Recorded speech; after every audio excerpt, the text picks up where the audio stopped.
ಈ ರಾಜ್ಯದ ರೈತರ ಸಮಸ್ಯೆ ಬಗ್ಗೆನೂ ಕೂಡ ನಾವು ಚರ್ಚೆ ಮಾಡಬೇಕಾಗ್ತದೆ.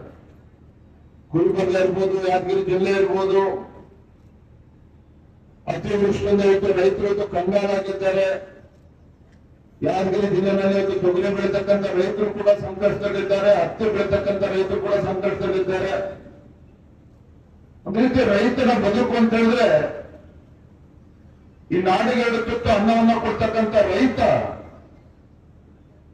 ಅವನು ಇವತ್ತು ನೆಮ್ಮದಿಯಿಂದ ಇಲ್ಲ. 2 ಬಾರಿ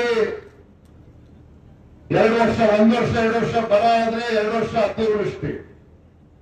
ಇಲ್ಲಪ್ಪ ಈ ಸಲ ಮಳೆ ಚೆನ್ನಾಗಿದೆ, ಬೆಳೆ ಚೆನ್ನಾಗಿ ಬಂದಿದೆ ಅಂತ ಹೇಳಿದ್ರೆ ಆ ರೈತ ಬೆಳೆದಂತ ಬೆಳೆಗೆ ವೈಜ್ಞಾನಿಕ ಬೆಲೆ ಸಿಗದೆ ಇರ್ತಕ್ಕಂಥದ್ದು. ಸರ್ಕಾರದ ವ್ಯವಸ್ಥೆ ಹೇಗಾಗಬೇಕು ರಾಜ್ಯದಲ್ಲಿ ಅಂತ ಹೇಳಿದ್ರೆ, ರೈತ ಇವತ್ತು ಹೊಲದಲ್ಲಿ ಇರ್ಬೇಕಾಗಿರ್ತಕ್ಕಂಥ ರೈತ, ಉಳುಮೆ ಮಾಡಬೇಕಾಗಿರ್ತಕ್ಕಂಥ ರೈತ ಇವತ್ತು ಬೀದಿಗೆ ಬಂದು ತಲೆ ಮೇಲೆ ಕೈ ಹೊತ್ಕೊಂಡು ಕೂತಿದ್ದಾನೆ. ಆದ್ರೆ ಕನಿಷ್ಠ